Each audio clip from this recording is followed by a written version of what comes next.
Hi friends, అదిదా surprise అని చెప్పి ఒక సాంగ్ విడుదలయ్యింది. ఎవరబ్బా ఈ సాంగ్ కంపోజ్ చేసిన మహానుభావుడు, మహనీయుడు అని మనం నెట్లో ఏం కష్టపడి వెతకాల్సిన అవసరం లేదు. ఈ మధ్య లిరికల్ వీడియోస్ రిలీజ్ చేస్తూ ఉన్నప్పుడు అందులో భాగంగా మనకు కొరియోగ్రాఫరు ఆ కొరియోగ్రఫీ చేస్తున్నట్టు రెండు చేతులు పైకెత్తి ఏదో క్రియేటివ్గా డైరెక్ట్ చేస్తున్నట్టు మనకు చూపిస్తూ వాళ్ళ ఫోటోలు కూడా వేస్తూ ఉంటారు.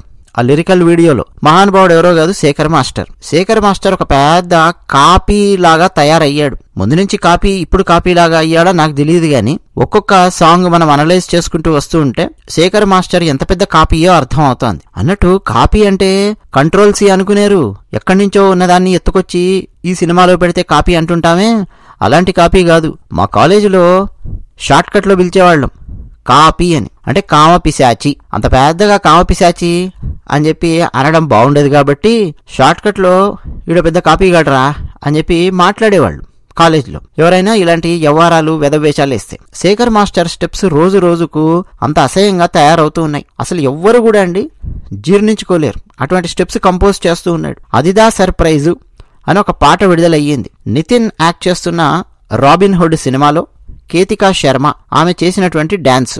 ఓకే, అదిదా సర్ప్రైజు అంటే ఏం సర్ప్రైజు విడుదల చేస్తారు అని చెప్పి చూస్తే ఆమె ఇస్తున్నటువంటి సర్ప్రైజ్ ఏంటో ఒకసారి మీరు చూడండి, స్క్రీన్ మీద గమనించండి, అబ్జర్వ్ చేయండి. తన మిడ్డి ముందు భాగంలో చెయ్యి పెట్టి ముందుకు లాక్కుంటూ ఒక స్టెప్ వేస్తుంది. అది సర్ప్రైజ్ అనమాట. అంటే ఏంటి, తన ఎగ్జాక్ట్ గా ప్యూబిక్ ప్రాంతంలో చెయ్యి పెట్టి మిడ్డి దగ్గర ముందుకు లాగుతుంది. అంటే తన ప్రైవేటు భాగాలను చూపిస్తూ అదిదా సర్ప్రైజ్, అదే సర్ప్రైజ్ చూసుకోండి అని చెప్పి చూపిస్తోంది అనమాట. తెలుగులో చెప్పలేక ఇంగ్లీష్లో చెప్తూ ఉన్నాను.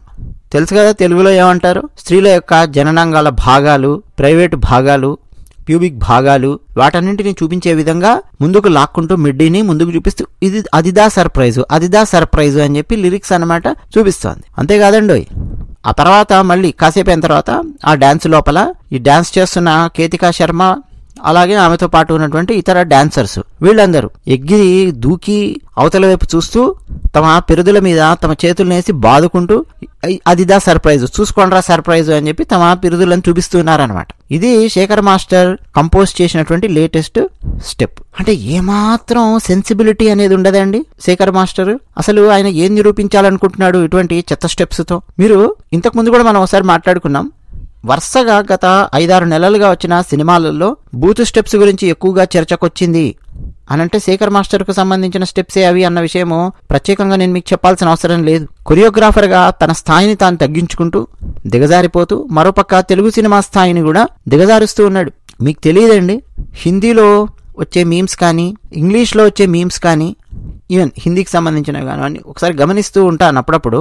ఫుల్గా ఈ తెలుగు సినిమా ఇండస్ట్రీలో కానీ, తమిళంలో కానీ, అలాగే వేరే బెంగాల్లో కానీ రకరకాల సినిమా ఇండస్ట్రీస్లో వచ్చే ఇటువంటి చెత్తా చెదారాన్ని, క్రింజ్ని కడిగి పడేస్తూ ఉతికారేస్తూ రకరకాల మీమ్స్, అంటే ఒక రకంగా ఈ ఇండస్ట్రీస్ అన్నీ కూడా వేరే వాళ్ళ ముందు చీప్ అయిపోయే పరిస్థితి ఉంటుంది. ఓకే, ఒకప్పుడు హీరోలు ఫిజిక్స్ కూడా అందకుండా చేసే విన్యాసాలు, వాటన్నింటి మీద మీమ్స్ అవన్నీ వచ్చేవి, ట్రోలింగ్స్ వచ్చేవి. ఇప్పుడు తెలుగు సినిమా ఇండస్ట్రీని ఏ స్థాయిలో తీసుకెళ్లి పెట్టారో చూడండి. అంతకుముందు కూడా శేఖర్ మాస్టర్ కొన్ని మూమెంట్స్ మీరు గమనిస్తే, రవితేజ గారి సినిమా ఒకటి వచ్చింది మిస్టర్ బచ్చన్ అని చెప్పి, అందులో కూడా శేఖర్ మాస్టర్ కంపోజ్ చేసినటువంటి స్టెప్. డైరెక్టర్ హరీష్ శంకర్ అందులో కూడా ఏం చేస్తాడంటే, హీరో రవితేజ గారు ఆయన చెయ్యి కరెక్ట్ గా ఎక్కడికి వెళ్ళి పట్టుకుంటుంది అంటే ఆ డాన్స్ చేసే అమ్మాయి హీరోయిన్ నడుము కింది భాగం లోపలికి వెళ్ళి ఆ నడుము దగ్గరికి వెళ్ళి పట్టుకుంటుంది. అసలు అనవసరం ఆ స్టెప్. తర్వాత జేబుల్లో చేతులు పెట్టించడాలు, వెనక ఆ జేబు కూడా ఎక్కడ బ్యాక్ పాకెట్ ఉంటుంది లేకపోతే సైడ్ పాకెట్లో కానీ చేతులు పెట్టించడాలు. ఎవరైనా చేతులు ఎందుకు పెట్టిస్తారండి? హీరోయిన్లల్లా జేబుల్లో హీరోల చేత చేతులు పెట్టించడాలు, ఆ ప్యూబిక్ హెయిర్ ప్రాంతం టచ్ అయ్యే విధంగా అక్కడ పట్టుకునే స్టెప్స్ కంపోజ్ చేయడాలు. అయితే ఆ టైంలో ఏమైపోయిందంటే ఎక్కువ హరీష్ శంకర్ మీదకి వెళ్ళింది ఇంపాక్ట్ అనేది. హరీష్ శంకర్ని ఎక్కువ ట్రోల్ చేయడం, విమర్శించడము, ఆయన ఏదో మాట్లాడడము, ఆ గోల అది ఎప్పుడూ ఉంటుంది. సో అట్లా కొట్టుకుపోయింది అది. శేఖర్ మాస్టర్ మీదకి పెద్దగా కాన్సన్ట్రేషన్ వెళ్ళలేదు జనాలది. అసలు కాపీ ఎవరు అని అంటే శేఖర్ మాస్టర్ అన్నటువంటి పాయింట్ వెళ్ళలేదు. ఓకే, అఫ్ కోర్స్ ఫైనల్ గా అప్రూవ్ చేసేది డైరెక్టర్ కాబట్టి ఫైనల్ గా డైరెక్టర్ రెస్పాన్సిబిలిటీ అవుతుంది ఏ సినిమాకి సంబంధించి అయినా కానీ. కెప్టెన్ ఆఫ్ ద షిప్ అని చెప్పి అంటారు కదండి డైరెక్టర్ ని, ఫైనల్ అప్రూవల్ డైరెక్టర్ది. ఓకే, బట్ ఈ కంపోజ్ చేసే ఈ కాపీ శేఖర్ మాస్టర్ ఏ స్థాయిలో తయారయ్యారో చూడండి. డాకు మహారాజ్ అని చెప్పి ఆ మధ్యలో ఒక సినిమా వచ్చింది బాలకృష్ణ గారిది, మనం మాట్లాడుకున్నాం. దబిడి దిబిడి దబిడి దిబిడి బాలయ్యో అని చెప్పి సాంగ్ వచ్చింది. ఆ లిరికల్ వెర్షన్ విడుదలైనప్పుడే చాలా పెద్ద వివాదానికి దారి తీసింది. అంటే బాలకృష్ణ గారు ఒక ఎమ్మెల్యే, ఆయన అధికార పార్టీలో అంత అనుభవం ఉన్న వ్యక్తి, ఇద్దరు అమ్మాయిల తండ్రి, ఒక అబ్బాయి. కోర్స్ ఆ ఇద్దరు అమ్మాయిలకు పెళ్లిళ్ళు చేశారు, పెద్ద వయసులో ఉన్నారు, ఒక ఎమ్మెల్యేగా ఉన్నారు. ఆయన ఇలాంటి స్టెప్ చేయడం ఏంటి అన్నటువంటి ఒక పెద్ద వివాదం వచ్చింది. కొంతమంది బాలకృష్ణ గారి వీరాభిమానుల్లో జస్ట్ ఒక 1% మాత్రము సమర్థిస్తూ బాలకృష్ణ గారి ఆ స్టెప్ని, ఆ చర్చను డైల్యూట్ చేయడానికి అన్నట్టు ఫలానా వాడు చేయలేదా, అప్పట్లో వేటూరి గారు లిరిక్స్ అట్ట రాశారు, ఇప్పుడు ఈయనిట్ట రాశాడు అని చెప్పి మాకు నీతులు చెప్పే ప్రయత్నం చేశారు. బట్ విషయం ఏంటంటే అండి, 99% బాలకృష్ణ గారి అభిమానుల్లో, సెన్సిబిలిటీ ఉన్నటువంటి అభిమానుల్లో చాలా మంది, నాతో మాట్లాడినటువంటి అభిమానుల్లో, ఈవెన్ విదేశాలలో కూడా చాలా మంది ఉన్నారు, వాళ్ళెవరూ కూడా సంతోషించలేదు. వాళ్ళలో చాలా మంది అవసరమా బాలకృష్ణకు ఈ వయసులో ఇటువంటి స్టెప్ వేయడము, అనవసరంగా చెడ్డ పేరు తెచ్చుకోవడము, సినిమాలు అద్భుతంగా బ్లాక్ బస్టర్ అవుతున్నాయి కదా బాలకృష్ణవి. అఖండ సినిమా చాలా పెద్ద బ్లాక్ బస్టర్ అయ్యింది. అసలు వరుసగా బాలకృష్ణ గారు ఏదైనా ముట్టుకున్నారు సినిమా అని అంటే పెద్ద బ్లాక్ బస్టర్ అవుతున్నాయి. యావరేజ్ గా ఆడినటువంటి సినిమా కూడా చాలా అద్భుతంగా డబ్బులు వసూలు చేస్తున్నాయి కదా బాలకృష్ణ గారివి. ఫుల్ టైం నడుస్తుంది, హవా, అద్భుతమైన సినిమాలు చేస్తున్నారు. అది శ్రీలీలతో కూడా ఒక సినిమా వచ్చింది చూడండి బాలకృష్ణ గారిది. ఏం సినిమా అది? కామెంట్ సెక్షన్ లో రాయండి, పేరు గుర్తు రావట్లేదు టక్కు నాకు. సో ఎంత మంచి పాత్ర అండి అందులో, కాకా అని చెప్పి పిలుస్తూ ఉంటుంది చూడండి శ్రీలీల. చాలా మంచి రోల్ బాలకృష్ణ గారిది. సరే, అఫ్ కోర్స్ వైలెన్స్ ఎక్కువగా ఉంటుంది బాలకృష్ణ గారి సినిమాలలో, మనకు తెలుసు. బట్ ఆ కాన్సెప్ట్ గానీ, ఆయన ప్లే చేసినటువంటి ఏజ్ గానీ ఎంత బాగా ఉంది ఆ సినిమా, ఆలోచించండి. ఈవెన్ డాకు మహారాజ్ నేను చూడలేదు కానీ చెప్తున్నాను, అలాంటి సినిమాలు తీస్తూ ఉన్నప్పుడు మధ్యలో ఈ చెత్త స్టెప్స్ ఇవన్నీ పెట్టి డైరెక్టర్ తప్పు, కొరియోగ్రాఫర్ తప్పు. ఆ టైంలో బాలకృష్ణ గారి మీద ఎక్కువగా విమర్శలు వెళ్ళాయి. కానీ అసలు కథ ఎక్కడుందంటే ఈ కొరియోగ్రాఫర్ దగ్గర ఉందండి. డాకు మహారాజులో బాలయ్యో నా చెంపలు వాయించయ్యో అని చెప్పి లిరిక్స్ ఉంటే, హీరో ఎక్కడ కొడుతుంటాడండి బాలకృష్ణ? చెంపలు వాయించయ్యో అని చెప్పి లిరిక్స్ ఉంటే హీరో పిరుదుల మీద అసహ్యంగా బాదుతూ ఉంటాడు. అసలు ఆ కంపోజ్ చేసినటువంటి స్టెప్ ఆ విధానంలోనే తెలుస్తుందండి. అంతకుముందు భారతీయుడు సినిమాలో టెలిఫోన్ ధ్వనిలా నవ్వే దానా అని చెప్పి సాంగ్ ఉంటుంది. అందులో జాకీరు సెంతబుల్లా నువ్వేనా లిరిక్స్ వస్తుంది. అందులో కూడా హీరో కమల్ హాసన్ గారు మనీషా కోహిరాల్ వెనక కొడుతున్నట్టుగా ఉంటుంది. కానీ అది మీకు ఎబ్బెట్టుగా అనిపించలేదు. ఆ లిరిక్స్ ఎబ్బెట్టుగా లేదు, దాన్ని తీసిన విధానము, కంపోజ్ చేసిన విధానము ఎబ్బెట్టుగా లేదు. చుట్టుపక్కల అటువంటి వాటి మీదకే మన కాన్సన్ట్రేషన్ వెళుతుంది. ఆ తీసిన విధానం అలా ఉంది. డైరెక్టర్ శంకర్, అలాగే ఆ కొరియోగ్రాఫర్. కానీ ఇక్కడ డాకు మహారాజులో 2 పిడికిళ్ళు బిగించి పిరుదుల మీద గుద్ది పారేస్తూ ఉంటాడు. అసహ్యంగా ఉంటుంది. చేసింది ఎవరయ్యా అంటే ఈ శేఖర్ మాస్టరే. ఇంకేదో సాంగ్ అండి, జారుతున్నాయో అని చెప్పి ఏదో సాంగ్ అనమాట. ఆ బిగ్ బాస్ లో ఒక అమ్మాయి వచ్చింది, దాదాపు ఫైనల్ దాకా లాగారు ఆ అమ్మాయిని. ఈ కొంతమంది సెలబ్రిటీలకు ఎక్కువ ఫ్యాన్ ఫాలోయింగ్లు విపరీతంగా ఉంటాయి. మిలియన్స్లలో ఫాలోవర్స్ ఎలా వస్తారో మనకు తెలియదు కానీ ఉంటారు. పైగా కొంతమంది ఏం చేస్తుంటారంటే ఈ బెట్టింగ్ యాప్స్ ఇవన్నీ కూడా ప్రమోట్ చేస్తూ ఉంటారు. కొన్ని దేశాలలో బెట్టింగ్ అనేది చట్టబద్ధం, ఆ దేశాలలో ప్రమోట్ చేయొచ్చు.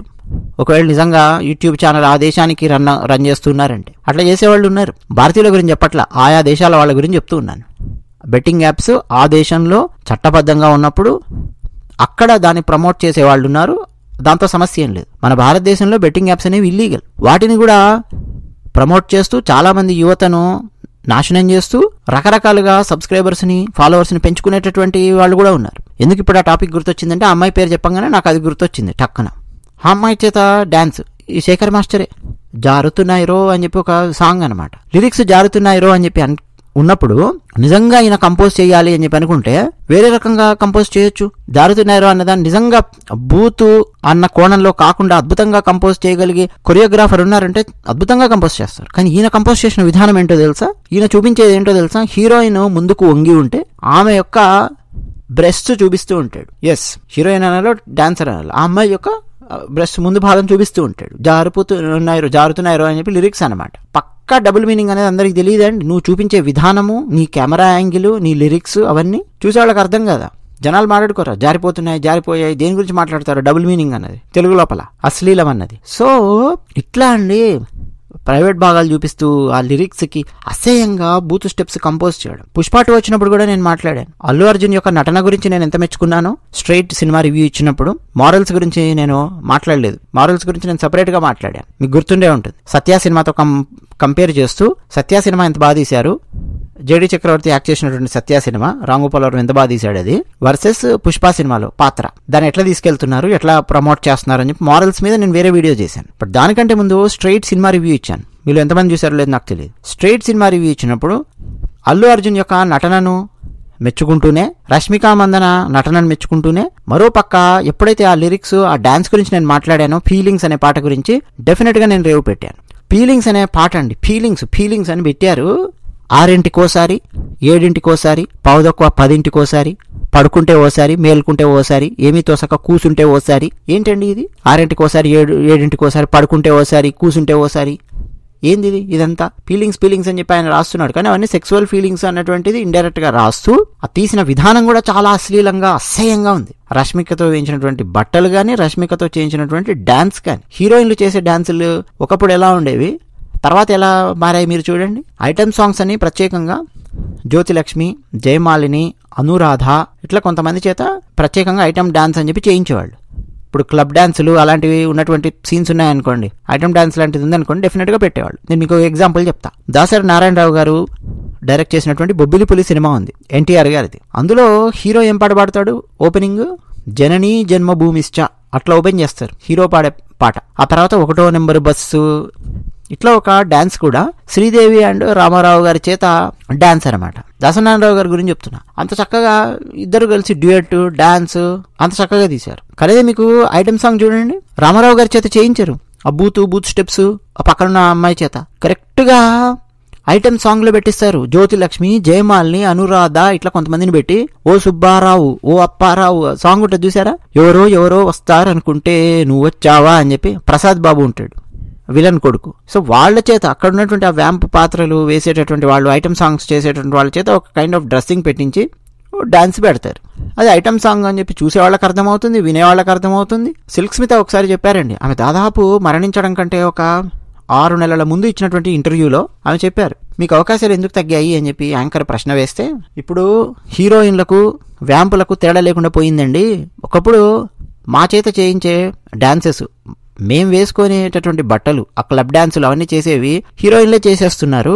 అలాంటప్పుడు ఇక మాకు ఛాన్సెస్ ఎక్కడుంటాయిలేండి, అన్ని వాళ్లే చేసేస్తున్నారు. వ్యాంపు చేయాల్సినటువంటిది వాళ్లే చేస్తున్నారు, డాన్స్ ఐటమ్ సాంగ్ వాళ్లే చేస్తున్నారు, అన్ని వాళ్లే చేస్తున్నారు అని చెప్పి మాట్లాడింది. కరెక్ట్ అండి.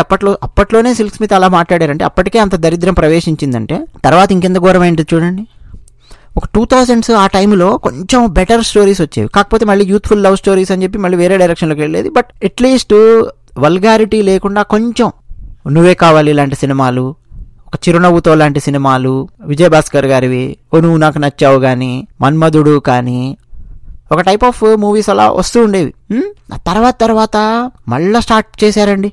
ఆ 90s లోనూ ఎప్పుడో ఆగిపోయింది దరిద్రము అని చెప్పి అనుకుంటే, ఈ శేఖర్ మాస్టర్ వీళ్ళ వల్ల 6:00 7:00 పడుకుంటే ఒకసారి, మేల్కుంటే ఒకసారి, కూసుంటే ఒకసారి ఏం చేస్తాడు, ఏం మాట్లాడాలనుకుంటున్నాడు?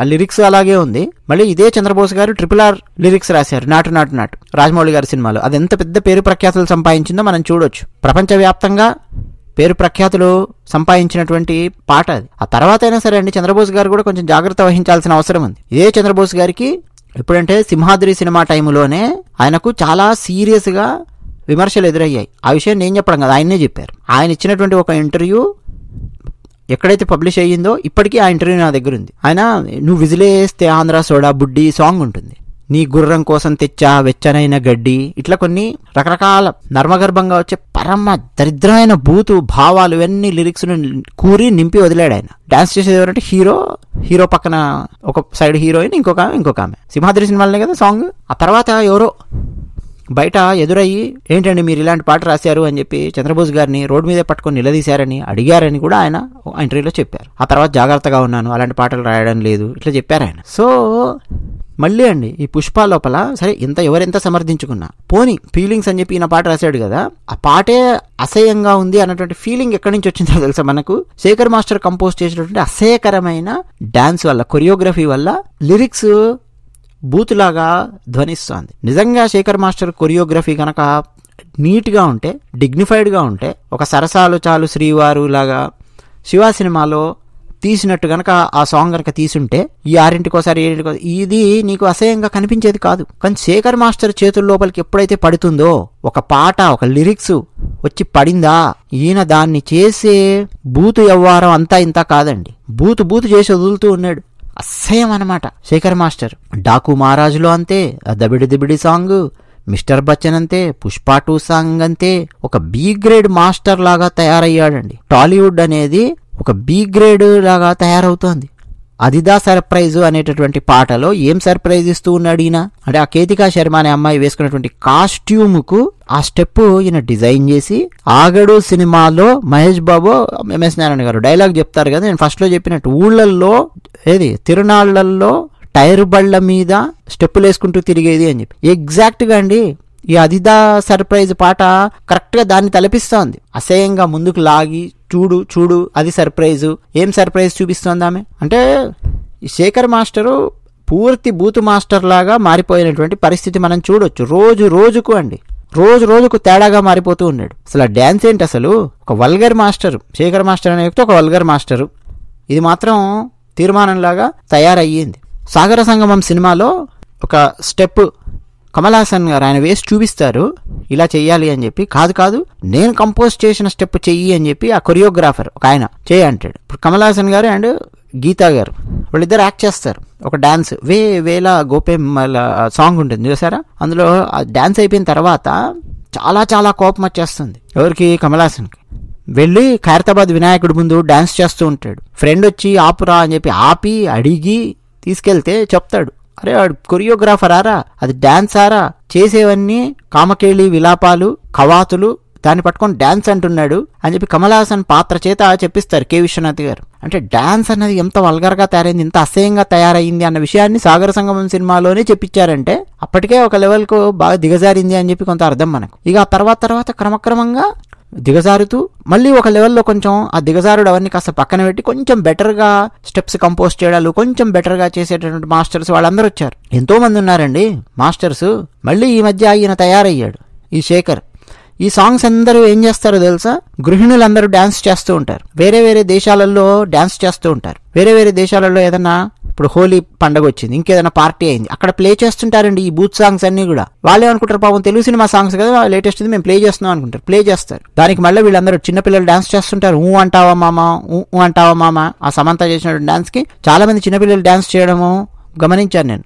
ఈవెన్ టీవీ ఛానల్స్ లో కానీ ఈ ఫీలింగ్స్ పాటకి చిన్నపిల్లలు డాన్స్ చేయడం, గృహిణులు డాన్స్ చేయడం, వీళ్ళకి తెలియదు అంటే క్రమక్రమంగా ఎక్కడికి వెళ్తుంది ఏమవుతుంది అనేది. అంతేకాదండి, కొంతమంది ఇన్ఫ్లుయెన్సర్స్ ఉంటారు, డాన్స్ బాగా చేయగలిగే వాళ్ళు ఉంటారు చూసారా. ఆ ఇన్ఫ్లుయెన్సర్స్ కు వీళ్ళు డబ్బు ఇస్తారు. ప్రొడ్యూసర్స్ సినిమా టీం నుంచి డబ్బు వెళ్తుంది, వెళ్ళి ఆ సాంగ్ ని ప్రమోట్ చేయడం కోసం డాన్స్ చేయిస్తారు. 1 లక్ష రూపాయలు ఇచ్చారనుకోండి ఒక వ్యక్తికి, డాన్స్ చేసి వాళ్ళు యూట్యూబ్ లో పెట్టి 2 లక్షలు ఇచ్చారు ఒకరికి పెట్టు అంటే, వాళ్ళకుండే number of subscribers or insta followers ని బట్టి ఈ సాంగ్స్ ని ప్రమోట్ చేయడానికి ఈ తతంగం కూడా నడుస్తూ ఉంటుంది. సో ఒక రకమైన చట్రంలో మనం ఇరుక్కొని ఉన్నామండి. ఈ కామ పిశాచులు బూతు స్టెప్స్ కంపోజ్ చేస్తూ మన నెత్తినేసి రుద్దుతూ ఉన్నారు.